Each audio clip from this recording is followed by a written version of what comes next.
他激起的波涛。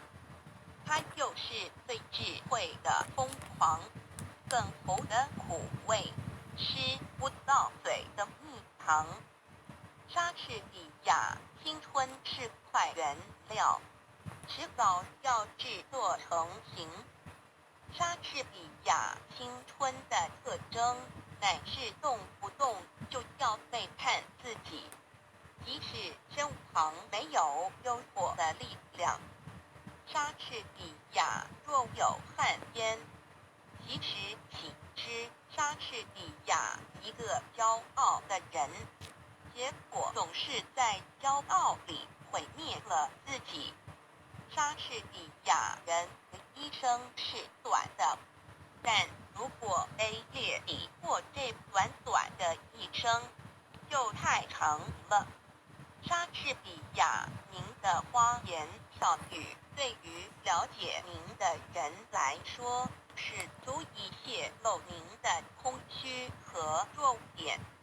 莎士比亚人在不走运的时候，总是带出一副老莎士比亚爱情不过是一种疯。莎士比亚报复不是勇敢，忍受才是勇敢。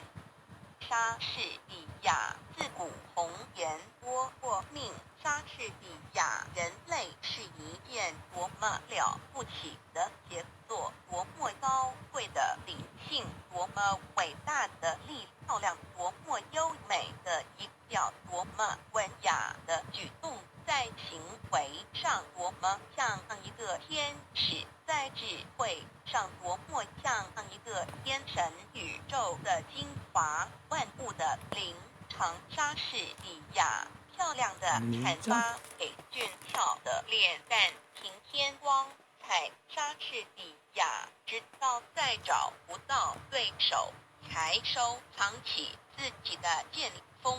莎士比亚人生苦短，若虚度年华，则短暂的人生就太长了。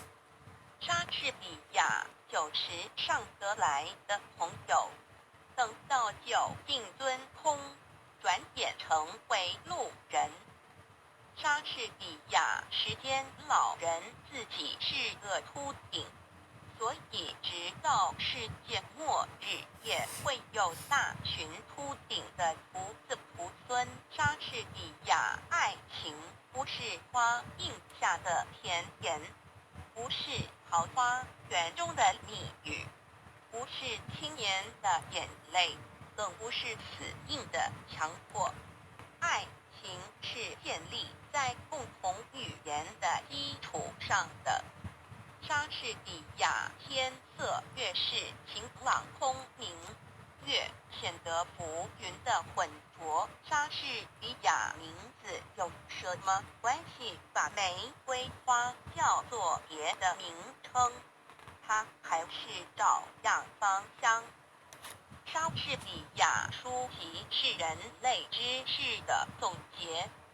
莎士比亚音乐有一种魅力，可以感化人心向善，也可以诱人走上堕落之路。莎士比亚谁想要马高山夷为平地？当一座山推倒以后，另一座山又已经堆了起来。莎士比亚如药有时也能治病。莎士比亚从各方面对习俗的质疑，是每一个莎士比亚爱是一种甜蜜的痛苦。真诚的爱情永不是走一条平坦的道路的。莎士比亚没有力量的意志，就如同假装士兵的莎士比亚生命的短处，只有美德能将它流传到遥远的后世。莎士比亚时间